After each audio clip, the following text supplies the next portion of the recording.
Vamos conversar agora com Davi Leles, sócio da Valor Investimentos. Seja bem-vindo à nossa programação. Davi, e aí? O ouro está com tudo, não tem para ninguém, é criptomoeda, é bolsa de valores, é o que for. O ouro está acima ali, como a gente viu neste último estudo, 47% de alta no ano.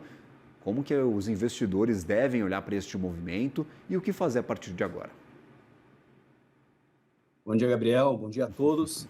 Nitidamente, o momento ele está mudando. A conjuntura mundial tem mudado e, consequentemente, os mercados não só mudam junto, como os mercados antecipam as mudanças que vão acontecer.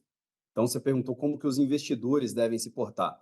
Todo bom investidor, quando o ciclo começa a mudar, a primeira coisa que ele tem que fazer é entender o que está causando essa mudança. A gente está comentando sobre o ouro atingindo novas máximas, rendendo mais do que o Bitcoin. Por que o ouro tem valor, gente? Por que o ouro ele tem tanto valor atrelado a ele e é considerado uma grande reserva de valor, um dos portos seguros mundiais? Bom, o ouro ele tem muito valor pela raridade e a escassez dele. O ouro é considerado o segundo metal mais precioso do planeta e ele é um metal praticamente eterno, né? Não oxida, não se desgasta. Tem uma estimativa de que todo o ouro que foi minerado ao longo dos anos, na história, ele ainda existe até hoje, em forma de barra de ouro, em forma de joias, em forma de moedas. Então, ele tem todas as características de escassez, de durabilidade e de poder ser carregado para outros lugares, né, de transportado para outros lugares, que conferem valor intrínseco àquela moeda. Essa escassez dele é tão grande, se a gente for analisar todo o ouro que foi minerado no mundo, isso dá cerca de umas 210 mil toneladas. Se derretesse todo esse ouro e colocasse ele em um cubo, daria um cubo de mais ou menos uns 22 metros de aré. Se a gente derretesse esse ouro, daria as duas cúpulas do Congresso, para vocês terem uma ideia. Todo o ouro minerado no mundo. Então, ele é um ativo escasso, ele é um ativo durável e que tem um valor intrínseco. E esse rally do ouro que a gente está vendo agora, Gabriel, atribua a três grandes razões. A primeira, a expectativa de corte de juros lá nos Estados Unidos. A segunda, o dólar cada vez mais fraco. O ouro é cotado em dólar. Então, quando o dólar está mais fraco, ele fica mais barato para os bancos centrais que você citou comprarem ouro para suas reservas. E, por último, esse cenário todo de conflito geopolítico, macroeconômico, muito atritado, muito perigoso, que faz com que os países e os bancos centrais corram para reservas de valor. Perfeito. Quando você fala, por exemplo, sobre essa queda das taxas de juros, há muita discussão sobre até onde vai este juro americano, o que a gente pode ver nos próximos meses. A gente pode esperar, talvez, que com a queda definitiva o ouro continue ganhando tração? Ou é aquela história de a expectativa gera mais efeito do que o fato em si? Compra no boato, vende no fato, que é a máxima do mercado aí para algumas movimentações. Perfeito. Isso vale para o ouro também. O ouro ele é um leading indicator, né? Quer dizer que ele é um indicador futuro. Ele te dá um bom termômetro do mercado, assim como as taxas de juros que antecipam o que vai acontecer na economia. Nessa hora, os investidores estão pensando: será que eu compro o ouro agora ou não? Já está muito caro ou não? Esse é o grande dilema, né? Para você colocar ouro na sua carteira, quando o ouro já atingiu o máximo e já subiu demais, a melhor forma de fazer isso de maneira profissional, como investidor profissional, é não fazer de uma vez. Você vai ver o ouro como uma posição estrutural na sua carteira, como um safe haven, como um porto seguro. Quanto de ouro você estruturalmente quer ter na sua carteira? 5%? É 10%? Comece a fazer compras. Não compra tudo agora que o ouro já subiu, né? A gente deve comprar guarda-chuva em dia de sol e não em dia de chuva que fique mais caro. Então, quando o VIX Index, a volatilidade do mundo, o risco está muito alto, o ouro, consequentemente, vai ficar mais caro. Então, se você coloca uma posição muito grande de ouro na sua carteira agora, você talvez esteja comprando ele com um preço já um pouco mais esticado, digamos assim. Não quer dizer que não vá subir mais, mas se as coisas no mundo começam a ficar mais tranquilas a partir de agora, a tendência é que o ouro dê uma arrefecida também no seu preço. Perguntou da taxa de juros, né? O Trump, assim que ele assumiu o segundo mandato dele, ele tem um grande inimigo.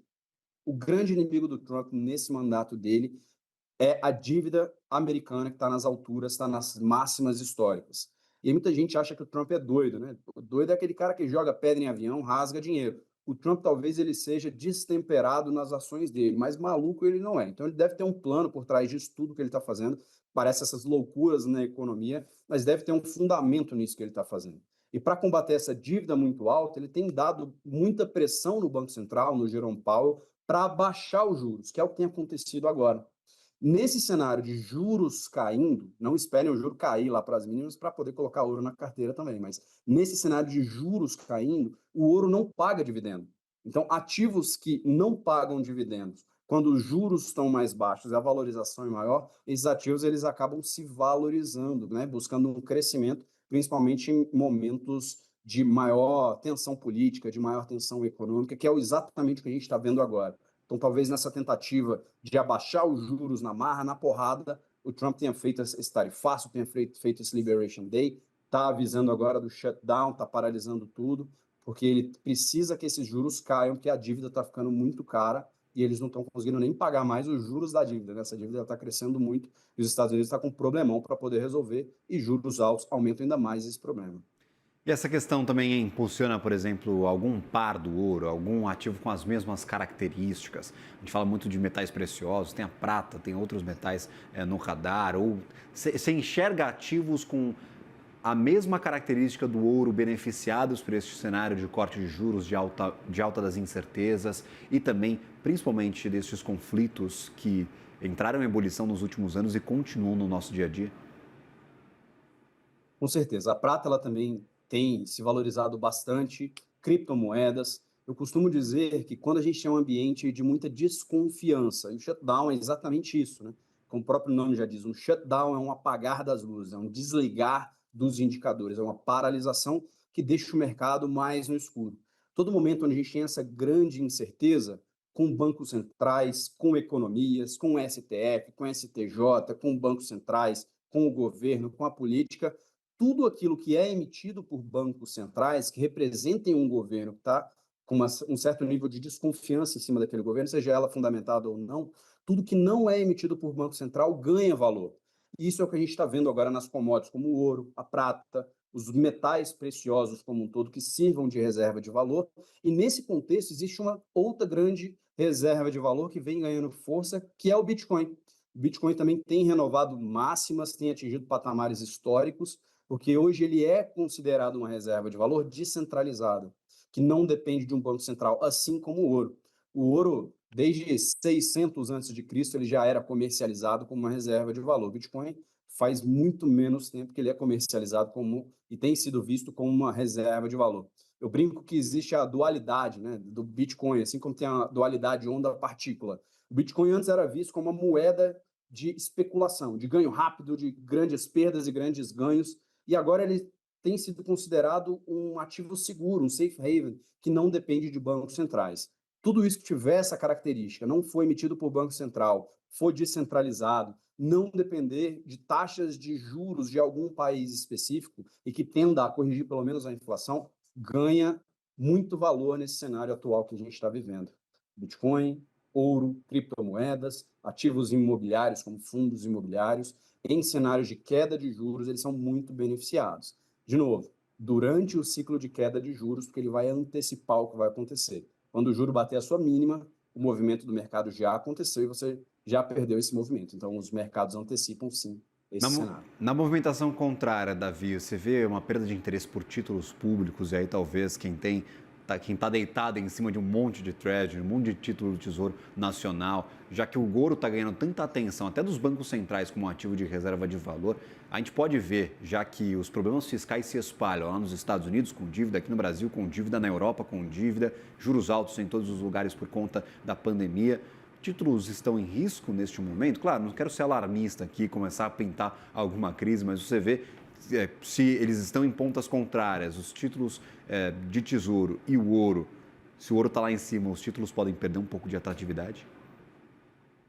É até engraçado, porque quando nós temos um cenário de mais risco, a ideia é que se o risco vem dos Estados Unidos, o dólar deveria se desvalorizar de maneira muito forte. Mas num cenário de mais risco mundial, o dólar tende a ser o porto seguro, né? Onde a gente fala que existe um cenário de flight to quality, onde se voa para a qualidade, ativos de menor risco, e esses ativos se beneficiam. Então, por incrível que pareça, quando o risco mundial está maior, mesmo que os Estados Unidos estejam participando e seja uma engrenagem, um motor desse risco, os títulos americanos eles são um porto seguro para onde fogem os investidores, que pressionam o preço desses títulos para cima e as taxas para baixo, né? O que acontece quando a gente vê isso, dos juros caindo, também é uma análise de segunda ordem ou de segunda derivada do que a gente chama de marcação a mercado. É a dança dos títulos e dos juros, é uma dança inversamente proporcional. Quando os juros caem, você tem na carteira um título que estava pagando IPCA mais 8, 15% ao ano, agora com juros mais baixinhos, de 12, de 10, esse título é cotado a preço de ouro, desculpe o trocadilho, mas é cotado a preço de ouro e ele se valoriza, o nome disso é marcação ao mercado. Então, quem já tem títulos, principalmente a taxas mais altas, por mais que com juros mais baixos a renda fixa fique menos atrativa, esse mecanismo de marcação ao mercado, juros para baixo, papel para cima, faz com que esse papel infle e sofra o que a gente chama de ágio a mercado. E quando os investidores que já têm esse papel vendam ele a peso de ouro no mercado, eles conseguem ganhar uma valorização que eles não estavam esperando. Eles conseguem uma valorização maior do que a taxa contratada. Isso é marcação ao mercado. Eu acho difícil a gente falar de uma perda de confiança no Tesouro americano ainda. Está longe de acontecer isso. Até a entrevista anterior falou-se da multipolaridade, que essa sim está acontecendo. A multipolaridade da China, dos países orientais, dos carros elétricos, dessa divisão de poderes que desde lá de Bretton Woods a gente não viu uma divisão tão grande assim. Mas nós ainda estamos muito longe do dólar deixar de ser a maior moeda mundial.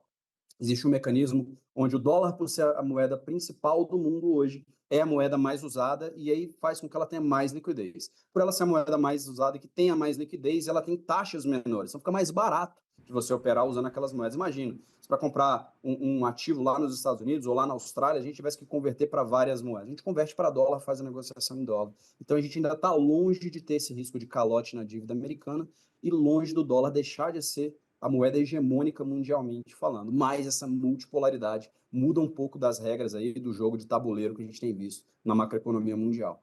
Conversamos com Davi Leeli, sócio da Valor Investimentos, sempre bem-vindo à nossa programação. Prazer, até a próxima, Davi. Até a próxima.